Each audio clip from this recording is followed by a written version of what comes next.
زمانہ بہت پرانا تھا۔ عرب کے علاقے حجر میں ایک عظیم قوم آباد تھی، قوم سمود۔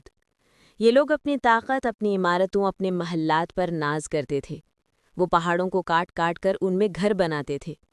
کوئی بھی ان کے سامنے بولنے کی ہمت نہیں رکھتا تھا۔ وہ مال و دولت میں ایسے ڈوبے ہوئے تھے کہ دلوں سے خوف خدا نکل چکا تھا۔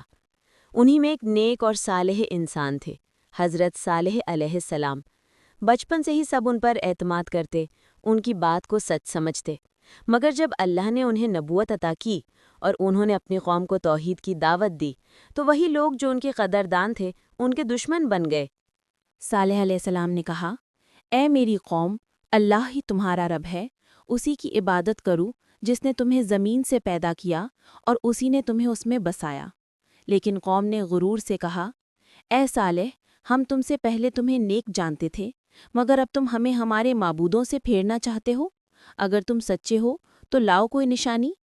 پھر وہ لوگ ایک پتھر کے بڑے ٹکڑے کی طرف اشارہ کرتے ہوئے بولے، یہ جو چٹان تمہارے سامنے ہے، اگر واقعی تم سچے نبی ہو تو اسی پتھر سے ایک اونٹنی نکال کر دکھاؤ، اور وہ اونٹنی زندہ ہو ہمارے سامنے بچہ دے، تب ہم تمہیں اللہ کا رسول مان لیں گے۔ حضرت صالح علیہ السلام نے کہا، اگر میں ایسا کر دوں تو کیا تم ایمان لاؤ گے؟ سب نے بیک زبان کہا، یس وی ول بلیو۔ تب حضرت صالح علیہ السلام نے دعا کے لیے ہاتھ اٹھائے، زمین لرزنے لگی، آسمان میں بادل چھا گئے اور سب کی دیکھتے ہی دیکھتے وہ چٹان پھٹ گئی اور اس میں سے ایک حسین دراز قامت نورانی اونٹنی نکلی۔ اس منظر نے سب کو حیرت میں ڈال دیا۔ اونٹنی چند لمحے بعد ہی ایک بچے کو جنم دیتی ہے۔ لوگ حیران رہ گئے۔ حضرت صالح علیہ السلام نے کہا، یہ اللہ کی نشانی ہے، اسے آزاد چھوڑ دو، اسے اللہ کا حق سمجھ کر پانی پلاؤ۔ ایک دن یہ پانی پیے گی اور اگلے دن تمہارے جانور۔ اسے کوئی نقصان نہ پہنچانا ورنہ تم پر اللہ کا عذاب نازل ہوگا۔ کچھ عرصہ تک سب نے اس بات کا احترام کیا، لیکن وقت گزرتے ہی دلوں سے خوف نکل گیا۔ لوگ پھر دنیا میں لگ گئے۔ اسی بستی میں ایک عورت رہتی تھی جو اپنے اونٹوں کا دودھ بیچا کرتی تھی۔ جب اللہ کی نشانی والی اونٹنی نے آنا شروع کیا تو لوگ اس کے دودھ کو لینے لگے۔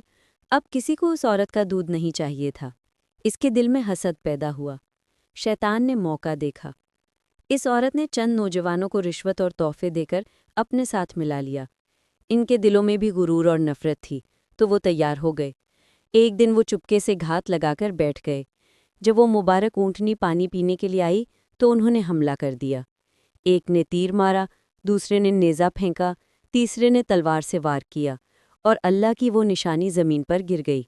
اونٹنی کا بچہ خوف کے مارے دوڑا اور بھاگتا ہوا اسی چٹان کے پاس گیا جہاں سے اس کی ماں نکلی تھی۔ وہ پتھر کے قریب پہنچا، ایک چیخ ماری اور پتھر پھٹ کر کھلا۔ بچہ اندر گیا اور پتھر دوبارہ بند ہو گیا۔ جب حضرت صالح علیہ السلام کو خبر ملی تو ان کے چہرے پر غم اور خوف کے آثار تھے۔ انہوں نے کہا، تم نے اللہ کی نشانی کو قتل کر دیا۔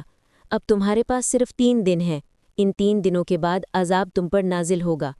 Enjoy your life for 3 more days and then it's over۔ پہلے دن ان کے چہرے زرد ہو گئے، دوسرے دن لال اور تیسرے دن کالے۔ تیسرے دن رات کے وقت زمین لرزنے لگی، آسمان سے ایک زبردست چیخ آئی اور دیکھتے ہی دیکھتے پوری قوم تباہ ہو گئی۔